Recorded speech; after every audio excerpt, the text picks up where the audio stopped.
bien chicos, buenos días, soy el profesor Brian y el día de hoy vamos a desarrollar el tema de geósfera.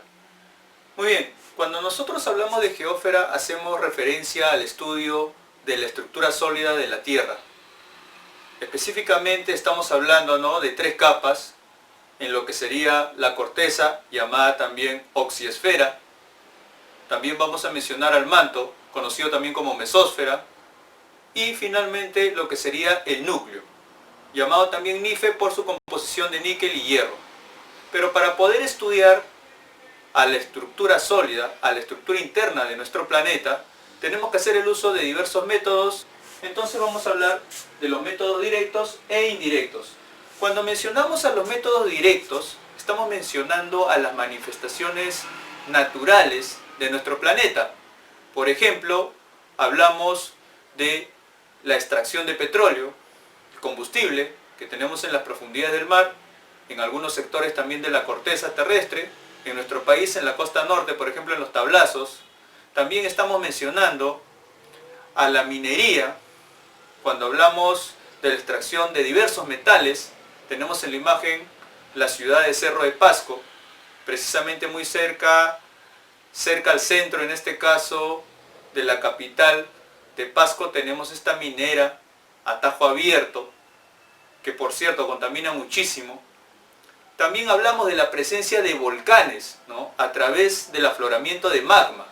Los volcanes que abundan en el sector sur o austral de nuestro país. Estamos hablando de departamentos como Moquegua, Arequipa, Tacna.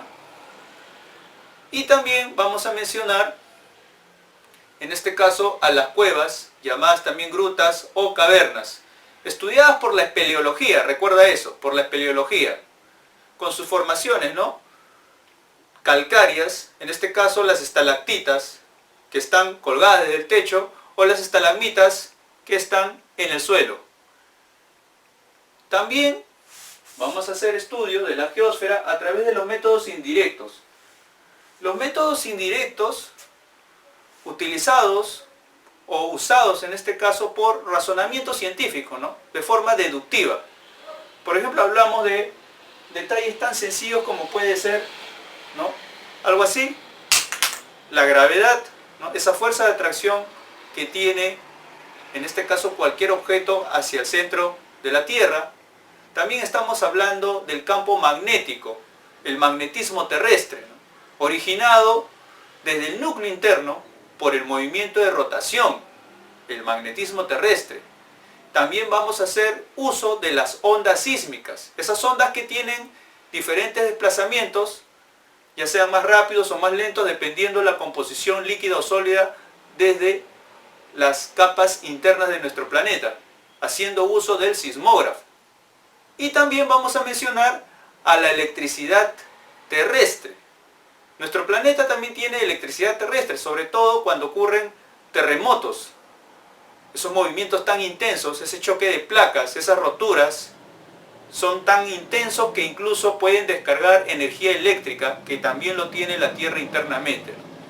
Y como ocurrió en el terremoto del año 2007, en Pisco, en nuestro país, en algunos sectores se pudo observar algunas luminosidades, ¿no?, muy parecido a los relámpagos que ocurren en la zona andina o en la zona amazónica, relacionándolo justamente con el terremoto de aquel año. Entonces, ahora vamos a mencionar de forma general las capas de nuestro planeta, ¿sí? Pasamos a verlo. Muy bien, comenzamos con las capas de la geósfera. Observamos la corteza, que alcanza un espesor de 60 kilómetros, y vamos a mencionar que el CIAL forma parte de los continentes y el CIMA el fondo de los océanos. También hay que recordar que la corteza es conocida como litosfera, ¿sí? Repito, litosfera. Y la litosfera se va a encontrar compuesta por las placas tectónicas en el CIMA. Observamos el manto, conocida también como mesósfera. Su espesor alcanza los 2.900 kilómetros, con temperaturas que alcanzan los 2.900 grados Celsius. Precisamente acá las rocas se funden y observamos la formación del magma en la astenosfera o manto superior. Y también vamos a mencionar a los volcanes que tienen su fondo en la pirósfera. El núcleo, que es la capa más profunda, con un espesor de 3.470 kilómetros, observamos que también abunda el níquel y el hierro, por eso se llama NIFE. Su temperatura alcanza los 6.000 grados Celsius. Y vamos a mencionar que el núcleo, llamado también NIFE, también tiene como origen el magnetismo, que es importante incluso para el uso de la brújula. Muy bien, chicos, acá en la imagen tenemos a la geósfera. Observando esta imagen podemos sacar ciertas conclusiones. Por ejemplo, la corteza, en este caso la oxiosfera, es la capa, recuerda que son 3 capas, es la capa de menor volumen y menor espesor, 60 kilómetros. En este caso, la de mayor volumen es el manto o mesósfera, que tiene un espesor de 2.900 kilómetros, y el núcleo o NIFE, llamada también siderósfera, es la capa en este caso de mayor espesor, con 3.470 kilómetros. Recuerda que el núcleo también es la capa más profunda donde abunda el níquel y hierro, por eso lo llamamos NIFE, o siderósfera, que significa esfera de hierro. Pasamos entonces a la siguiente imagen, donde vamos a poder observar todas las subcapas. Muy bien, chicos, ahora tenemos en la imagen a las 6 subcapas. Recuerda que cada capa está dividida en 2. Primero tenemos a la primera subcapa, que es el SEAL, que forma parte de la zona continental, la parte superficial. Luego tenemos como número 2 el CIMA, que se encuentra formada por las placas tectónicas, siempre formando el fondo de los mares y océanos. Luego tenemos como tercera subcapa la astenosfera. Aquí en número 3, la astenosfera, se encuentran las corrientes convectivas. Las corrientes convectivas son las corrientes magmáticas, son las causantes de los sismos, acá en las profundidades del mar y en las profundidades de la zona continental. Recuerda la astenosfera. Corrientes convectivas o magmáticas, ¿no? Están en movimiento, ¿sí? Están en movimiento esas corrientes magmáticas, la roca fundida, y va originando todo lo que son los sismos. La cuarta subcapa es la pirósfera. La pirósfera se considera como el fondo de los volcanes, precisamente significa esfera de fuego. Luego pasamos número 5, el núcleo externo, y número 6, el núcleo interno, que serían las dos subcapas que forman, en este caso, el NIFE o núcleo, es decir, la capa compuesta principalmente de níquel y hierro. Esto sería la representación, ¿no?, a grosso modo, de la estructura interna, la estructura sólida de la Tierra, en este caso de la geósfera. Y ahora vamos a verlo de forma general con sus principales características. Pasamos a verlo rápidamente, ¿sí? Entonces, muchachos, continuamos con la estructura de la geósfera, con la primera capa, que en este caso es la corteza. Recuerda que la corteza también es llamada litosfera u oxiosfera. Oxiosfera porque predomina el oxígeno. Es la capa donde nosotros nos desarrollamos.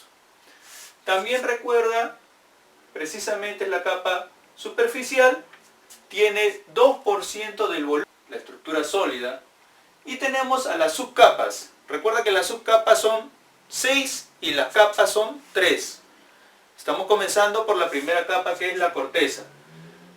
Como subcapa de la corteza tenemos al SEAL, que tiene un espesor de 45 kilómetros y una temperatura aproximada de 430 grados. Cada 33 metros va aumentando la temperatura 1 grado. A eso se denomina gradiente geotérmica.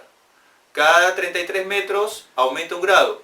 Recuerda que a mayor profundidad aumenta la temperatura, aumenta la presión y aumenta la densidad. Del SEAL podemos decir lo siguiente, recordando: está compuesto de silicio y aluminio.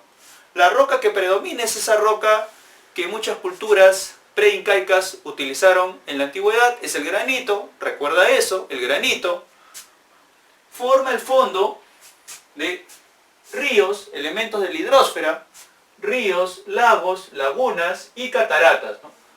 Al decir lagunas puedo hablar de pantanos también, ¿no? Marismas, ¿sí? Que los tenemos acá en la costa de nuestro país. Como segunda subcapa tenemos al cima, con un espesor de 15 kilómetros y una temperatura de 1200 grados Celsius. Cima porque está compuesto de silicio y magnesio.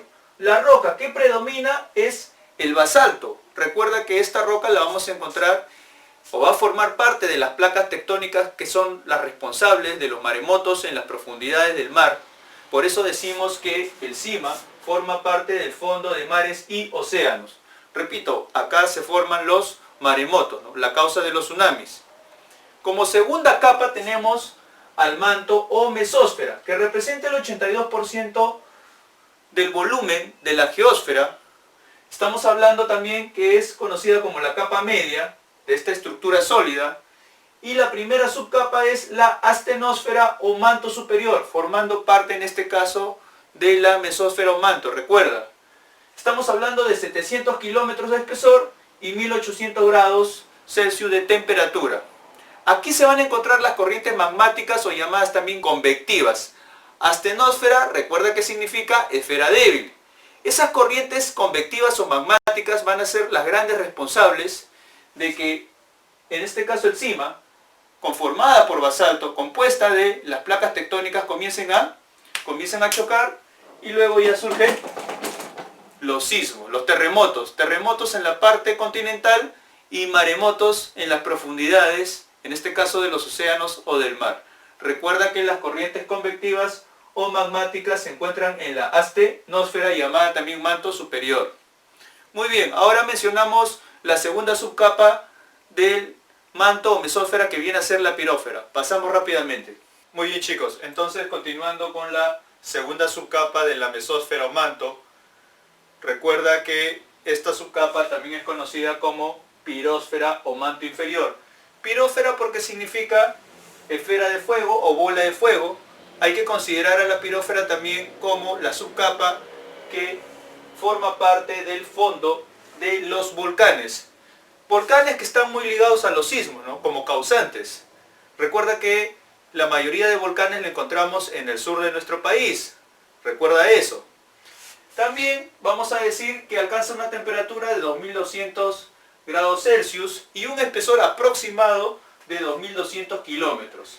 Finalmente vamos a mencionar a la capa más profunda, que viene a ser acá el núcleo, también llamada endósfera. Endósfera porque significa esfera interna. También es llamado NIFE porque está compuesto de níquel y hierro. También el núcleo es llamada barísfera porque significa esfera de grandes presiones, haciendo alusión al núcleo que está soportando presiones tanto de la corteza y del manto, es decir, del CIAL, del cima, en este caso de la astenosfera y de la pirósfera. Y el núcleo vamos a mencionar que tiene o representa el 16% del volumen de la geósfera, como lo habíamos mencionado, en la capa más profunda, y se divide en núcleo externo y núcleo interno. Lo poco que se conoce a través de métodos indirectos como las ondas sísmicas o el magnetismo terrestre, vamos a mencionar en relación al núcleo externo que tiene un espesor aproximado de 2200 kilómetros y una composición más parecida al estado líquido, una composición líquida. Y alcanza temperaturas de 4500 grados Celsius. Y finalmente la subcapa más profunda viene a ser en este caso el núcleo interno, que tiene un espesor de 1270 kilómetros con una composición sólida. Composición sólida debido a que está soportando la presión de las demás subcapas. Y alcanza temperatura de 6000 grados Celsius. Hay que mencionar también que el núcleo interno se encuentra en rotación y todo esto se encuentra ligado básicamente al magnetismo terrestre que presenta nuestro planeta. Muy bien, muchachos, sería todo hasta acá mencionando todas las subcapas. Pasamos a lo siguiente. Muy bien, chicos, ahora en la siguiente imagen estamos observando las subcapas y como pueden ver las discontinuidades. Entiéndase por discontinuidades zonas de transición, divisiones, que permiten el cambio de temperatura, de presión, de densidad, en este caso de una subcapa a otra. Recuerda que a mayor profundidad, mayor temperatura, mayor presión, mayor densidad. Entonces, acá tenemos a las discontinuidades, como estás observando son 5, Conrad, Mohorovičić, Repetti, Gutenberg, Weicher, Lehmann. Nombres de los estudiosos, en este caso, ¿no?, los investigadores que han tratado de analizar los cambios bruscos, en este caso, de los elementos que estoy mencionando. Por ejemplo, Conrad es la primera discontinuidad, la más superficial, la que divide, en este caso, el Sial y el Sima. Luego tenemos Mohorovičić, la que divide en este caso el Sima con la astenosfera, lo mismo que decirte también la corteza con el manto. Tenemos Repetti, la discontinuidad que divide en este caso la astenosfera con la pirósfera, el manto superior con el manto inferior. Luego tenemos a Gutenberg, discontinuidad que divide la pirósfera con el núcleo externo, es decir, número 4 y 5, lo mismo que decirte también que divide el manto con el núcleo. Y la más profunda sería Weicher y Lehmann, la que divide el núcleo externo y el núcleo interno. Son 5 discontinuidades, recuerda eso. Entonces, estamos agregando acá también en las subcapas, de forma general, las 5 discontinuidades, ¿no? Son las que permiten el cambio de temperatura, presión y densidad de una subcapa a otra. Y finalmente, muchachos, lo que tanto estabas esperando, la tareita con mucho cariño y mucho amor. Esta semana sí hay tarea, la página 206 del libro Elabóralo tú, las preguntas números 6, 7, 8, 9, 10, 11, 12, 13, 14, 15. Las 10 últimas preguntas, ¿sí? Las 10 últimas preguntas del 6, en este caso, hasta número 15. También recuerda que lo voy a estar describiendo en la parte inferior del video. Recuerda eso. Eso sería todo. Muchas gracias, muchachos. Cuídense mucho. Nos vemos.